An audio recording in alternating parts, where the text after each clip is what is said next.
Hello, we are back. We are in the beautiful city of the Gold Coast, You're getting there, man. Australia.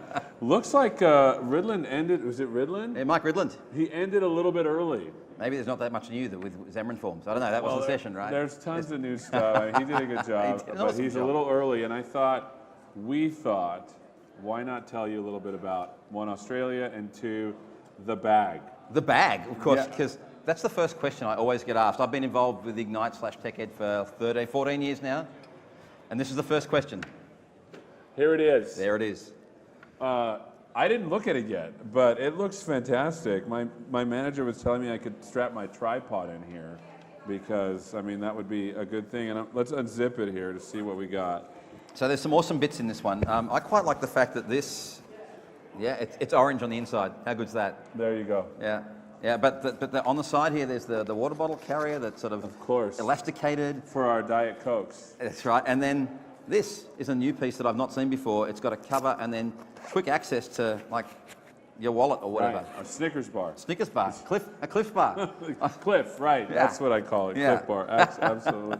Awesome. So tell me about the history of Ignite. This is probably, which is right here. Ask and you shall receive. Yeah, there you go. Yeah. So tell me about the history of Ignite, because So- Ignite was new last year, the year Last before? year, well, I mean, Ignite started in the States, right? We combined all of the big conferences in the US, the SharePoint conference and Convergence and TechEd all kind of got wrapped into this one big thing. And of course, because it's an international brand, we've moved from TechEd, which we've had here in Australia for, well, I went to the one in 1994, and 60 I've still years. got the bag. 100 years. 127 years. 127 years. Yeah, I think that's the, yeah. Absolutely. And you've been to every one, No, right? no, well, not almost everyone. Everyone except the third one. I had to skip that. Oh, of course. Yeah, There because that I was one graduating college. Event, of course. Event. And so then it transitioned over to Ignite. Ignite, right. And so we actually, before we did that, like the year before that, we had quite an interesting experiment with TechEd where we took TechEd on the road. The TechEd's traditionally this conference that everyone kind of goes to one place for. And then I guess it must have been 2014, we tried this thing where we took TechEd to two different places, ran the same show twice, and kind of only 2 days in each spot with a different feel. I have to say that I prefer this feel better, where we're back in one spot, everyone comes to the one place. And Ignite, to me, it's been a real success. Sure. The thing that I love, and it's getting bigger and bigger and more things going on all the time. The thing that I love about it is that at our core, the focus is great content, great people talking about great content. The rest of it is nice. Like there's all sorts of things that happen. Like there's the I can't call them parties. They're receptions. Right, of course. Yeah, they're not parties. We're not going to call them parties. I don't know why you said the word party. Reception. The reception. So last night we had the opening, the welcome reception, and then on Thursday night we have the sort of the closing reception. And they're awesome. There's some great stuff going on there.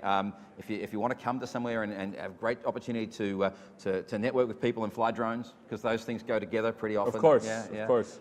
Then the closing reception is the place to do that. But at its core, at its base, it's all about the speakers, the content, and the delivery of great information. I will tell you, at the opening reception, they had some fudge that was delicious. It was so much of it, too. I was like, oh, I can't eat all that. So are you a Rocky Road fan? Like, you know, Yeah, And did of you course. see the slab of Rocky Road? I guess that's what I'm calling fudge. You call it Rocky Road? Rocky Road. So it's got marshmallows in it, Yeah. it's covered with chocolate, and it was literally 5 meters long, this slab.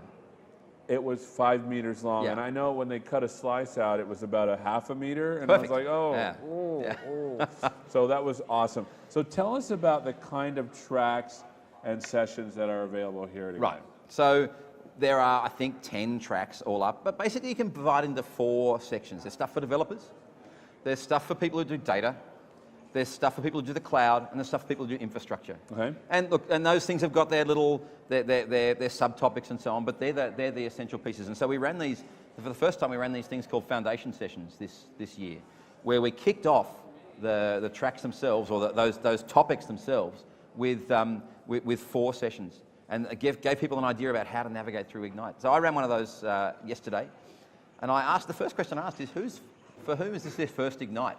And more than half the room put their hand up. So the first-time Igniters. Yeah. Awesome. Pretty cool. I mean, I think we've had like 23 Ignites all up in Australia. Well, see, like 1994 was the first one, first TechEd. But there are people here, half the people here in my room yesterday, it's the first time they've been to one. That's amazing. It's pretty cool. So I think we're getting the word out there that this is the place to come for great content. So what are some exciting sessions that you saw sort of come off the page for people that are here that want to go to some of them?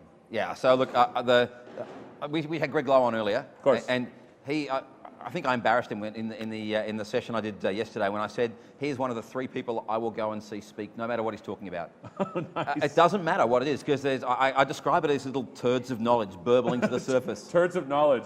Yeah, it's a lovely image, right? I've been called worse. Yeah.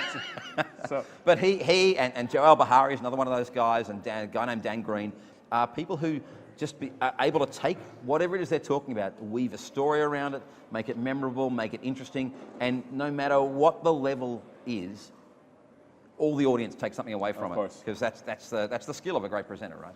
And of course, it does help to have that years and years of background that Greg has in the subject. Absolutely. So we talked a little about Ignite. I wanted to talk a little about the tech scene in Australia. What is it like here? What are some of the cool things that you're working on here with some companies in Australia?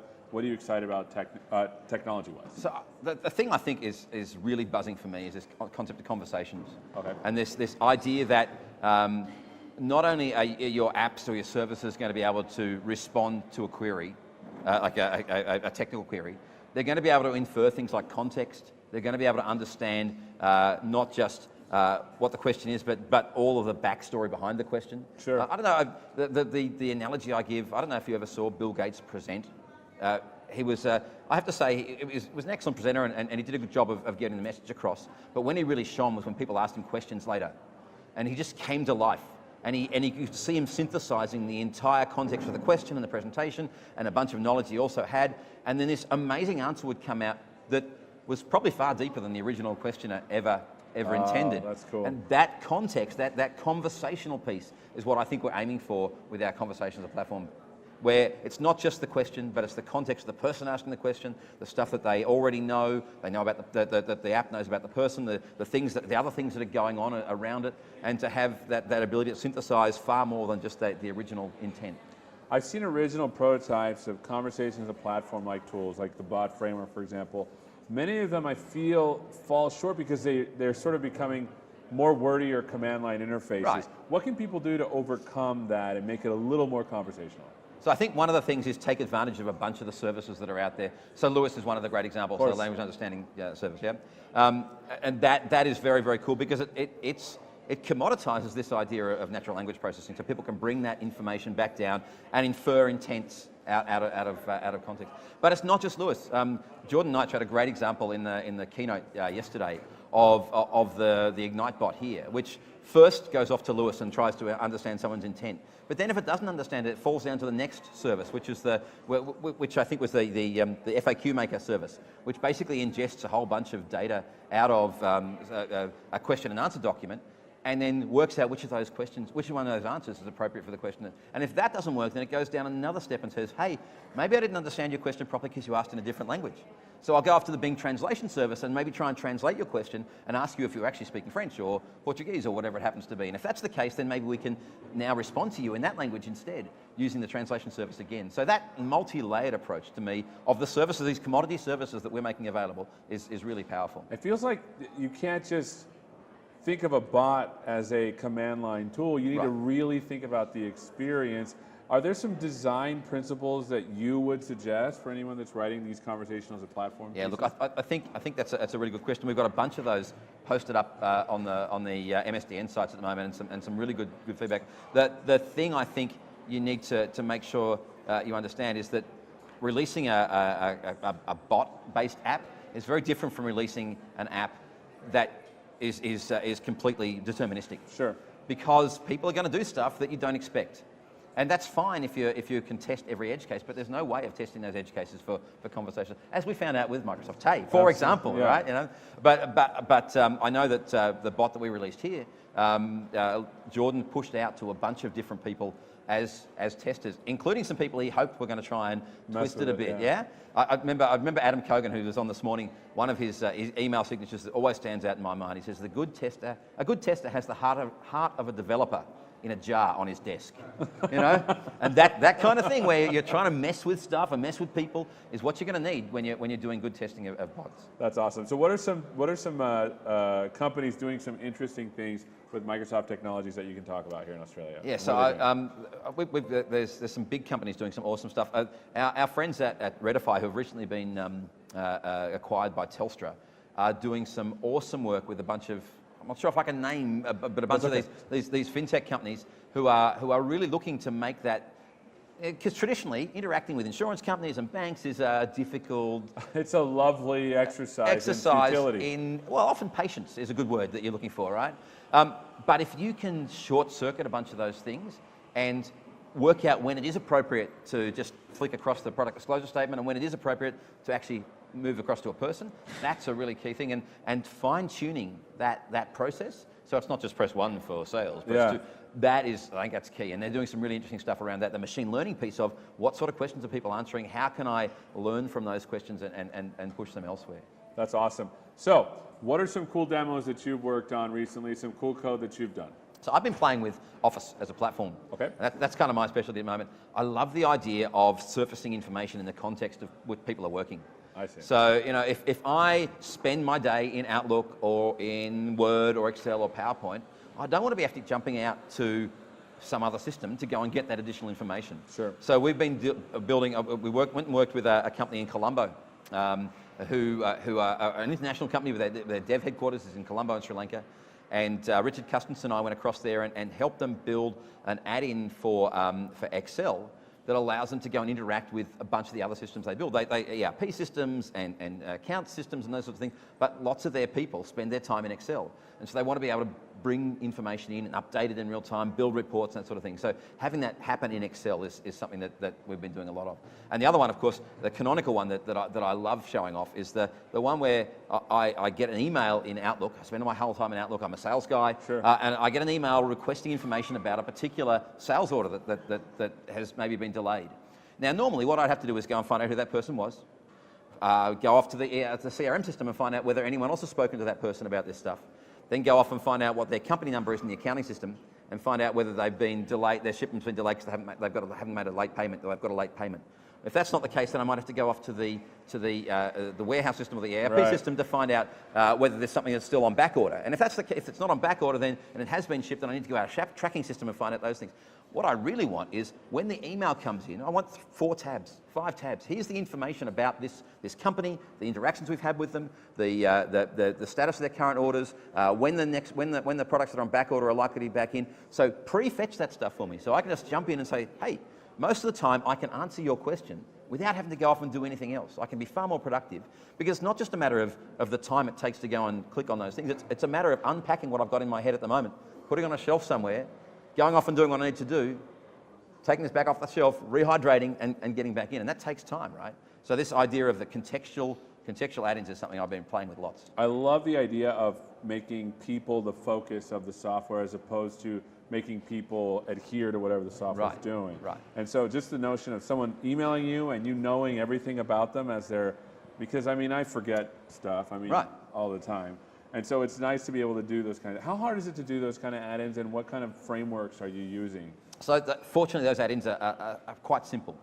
And the reason I say they're simple is because they use, it's basically an HTML page that's rendered inside either an iframe or a browser control, depending on whether you're on the web or in a client version, with the content, with that content that comes out there. And so you can call in and out of that browser frame using JavaScript libraries that talk to the Office client. Interesting. Which is very cool. And but from within JavaScript, you can do anything you can do from a web app. It's just HTML and JavaScript and CSS that gets rendered in that Java. So you can make service calls out. You can go and look stuff up. You can update the UI in real time through whatever document object model manipulation method you choose to use. So you can use Angular, you can use React, you can use whatever you want, just straight jQuery, and make those changes in there. So that's really powerful stuff. And that's impressive because those add-ins will work both in the desktop version and in the O365 version as well. Is that true? Right, absolutely. So on the OWA version, so the web version, the desktop version, but also now on